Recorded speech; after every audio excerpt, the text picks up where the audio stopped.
Okay, hooray, the rates have gone down. So, what does that mean for you as a buyer? I've heard a lot of buyers saying over the last month or so, hey, we're going to wait and see what happens with the rates. We're going to wait for the rates to come down. But have you thought about how that affects the pricing?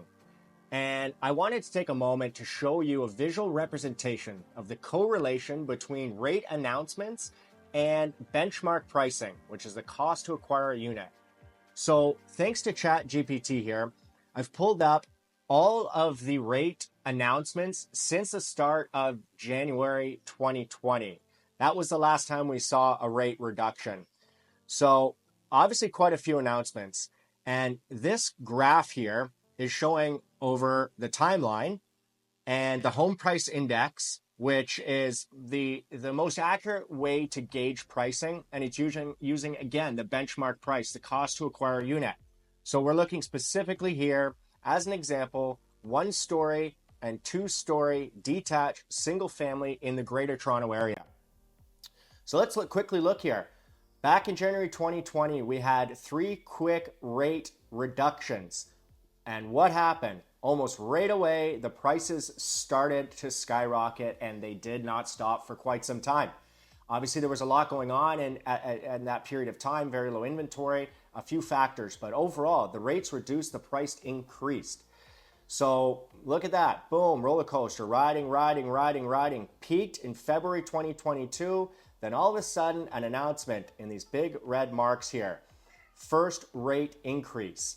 And guess what? Right away, the price starts to come down.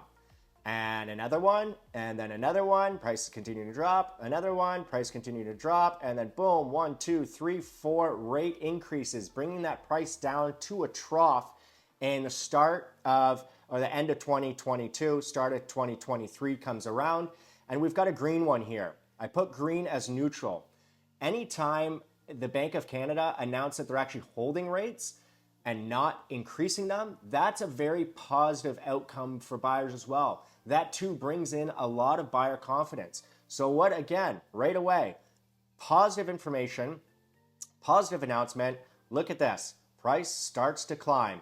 And we got to the May of 2023, it was booming again, and they once again said, hang on a second, let's curb this a little bit, let's throw in a couple more rate hikes, and 2 more rate hikes came in, and then guess what? Prices started to come down once again. This was the slide that we saw in the fall of 2023, and through that time we had 2 positive announcements, and those were both, hey, we're not going to be hiking the rates anymore. So then we got to right at the end of 2023, I think this was early December 2023, we got some positive news that said in 2024 and or 2025, rates are going to start to come down.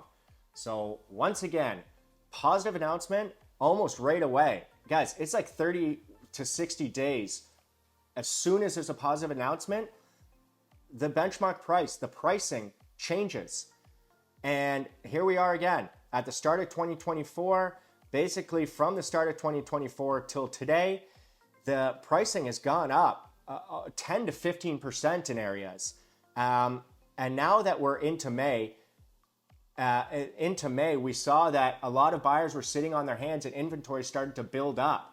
Started to flatten out a little bit, but now we've got another rate reduction. Well, the first one we've seen since 2020.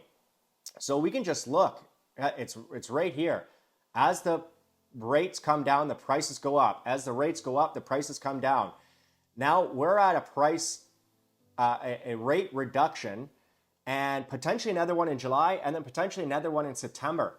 So if you're waiting and trying to time this out, we're going to see within 30 to 60 days of these rate reductions, the prices start to change.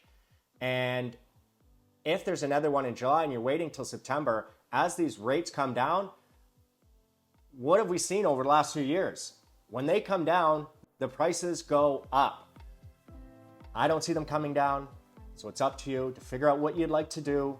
I would suggest if you are considering getting into the market, call your realtor, call a broker, and just talk about what we can predict, what we think we're going to see, and just get a pre-approval in place so you're ready.